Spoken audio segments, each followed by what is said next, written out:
It's only the third time in 11 years that Coach has actually reported a negative quarterly same-store sales for results in North America. But since you're here, I might as well show you my new tabby bag.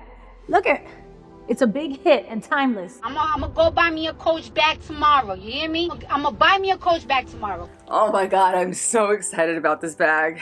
So excited about it. In the fast evolving world of fashion, few brands have managed to stay relevant through decades of changing trends. Coach is an iconic American label that has experienced meteoric success and dramatic decline, only to rise again. From a small leather workshop in Manhattan to a global symbol of contemporary luxury, Coach has been at the intersection of craftsmanship, innovation and style. How did a brand once adored for its timeless elegance fall out of favour, only to make a comeback that has captured the hearts of a new generation of consumers? And how has social media, celebrity endorsements and sustainability reshaped the brand's image? Today I'll take you through Coach's fascinating history, from its origins to its reinvention, and explore how it became a cultural force once again, fueled by a changing market and a younger, more conscious consumer. Coach's journey began in 1941 with a small leather workshop in the heart of Manhattan. Founded by Miles Kahn and his wife Lillian, the company started with a vision to craft high-quality leather goods that blended American craftsmanship with timeless design. But it wasn't until the 1970s that the brand truly began to flourish, thanks to the vision of Lou Frankfurt, who would go on to lead the brand into international prominence. The brand's initial appeal was clear. Coach offered an accessible yet luxurious alternative to the European leather goods that dominated the market. The bags were not only practical but beautifully made with soft leather and understated designs. Coach became a symbol of American luxury, high quality craftsmanship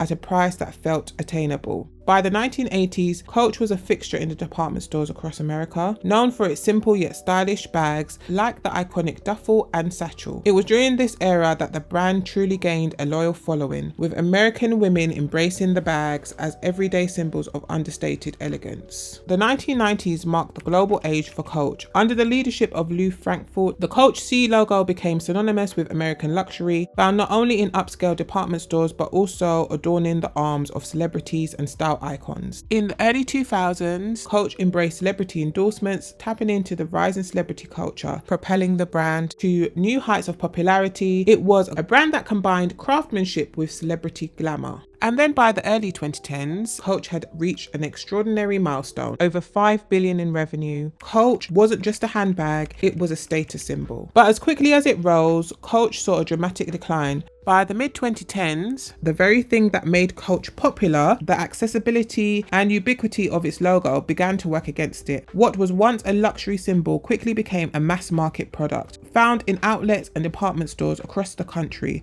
Overexposure and saturation took a toll on the brand's exclusivity. And because of this, Coach was struggling to remain relevant. Sales were down and the brand was seen as outdated in the marketplace, where younger consumers were demanding more innovation, exclusivity and social relevance. Around this time, I definitely remember even the Coach outlet stores being pretty quiet and not super bustling. I definitely think that there was a period of time where Coach was no longer perceived as a high-end luxury brand and more of a contemporary mid-range brand. And I'm not entirely sure that Coach was clear on who they were speaking to at this time. New entrants like Michael Kors and Tory Burch filled the gap in the affordable luxury market, offering fresh designs that appealed to a younger, trendier crowd. Competitive factors have risen.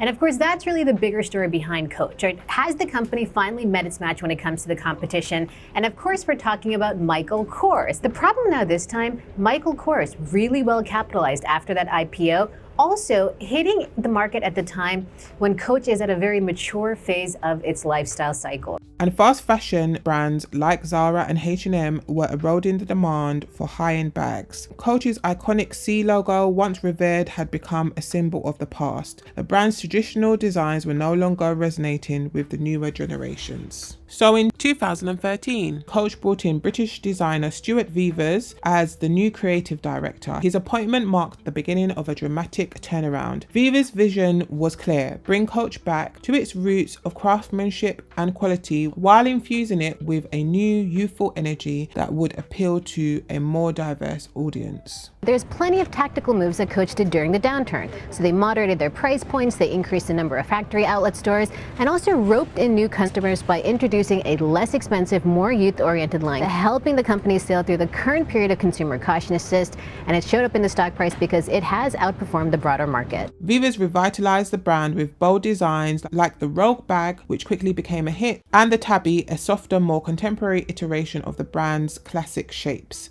These bags mixed classic elements with modern style, creating pieces that were both timeless and fresh. The brand's revitalization was not just about design, it was also about re-engaging with pop culture. Selena Gomez, Megan Thee Stallion became the faces of Coach's new campaigns. These partnerships allowed Coach to connect with a younger, more diverse audience, bringing fresh energy to the brand. Megan Thee Stallion's collaboration with Coach resonated strongly with Gen Z consumers. I definitely think that this collaboration appealed to a certain subsection of the market that had previously been overlooked by Coach, and she did bring some freshness to the brand. I actually remember first seeing her promote Coach, and although you would probably think that this was an unlikely collaboration, I felt like this worked really well for her, and I could see how her brand and the Coach brand were quite well aligned. A lot of the styling in the marketing and the promo that involved her worked really well together. I definitely think that Coach has done a good job at recognizing the world's shift towards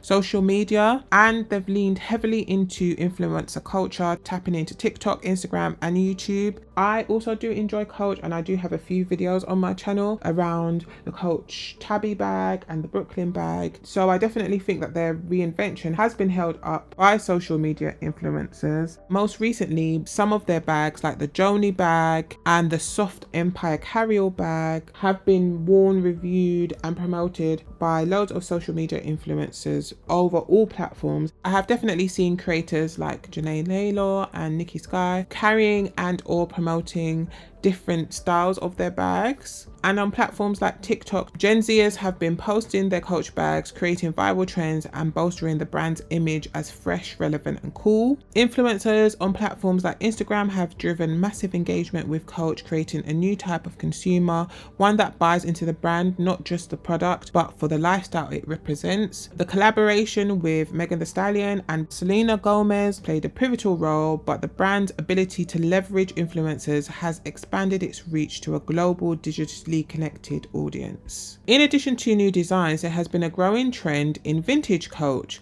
With the rise of thrifting, Coach bags from the past decades, particularly those from the 80s and 90s, are being rediscovered and adored by a new generation of fashion enthusiasts.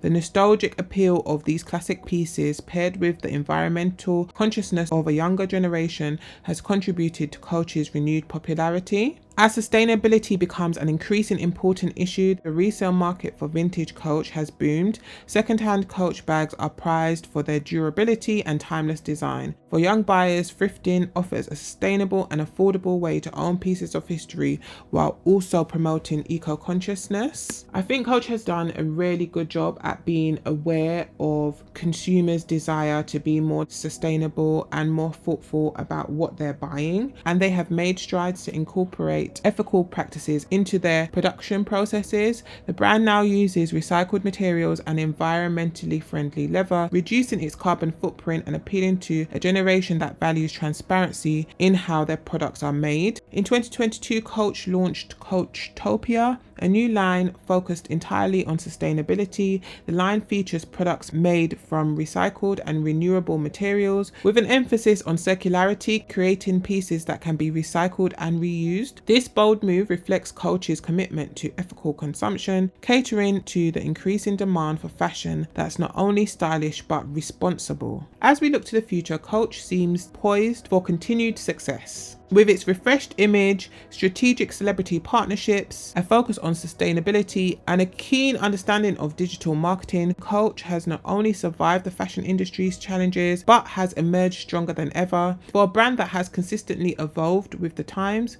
Coach is showing no signs of slowing down. In fact, it's more relevant than ever. From vintage bags to new sustainable collections, Coach is continuing to push boundaries while staying true to its core values.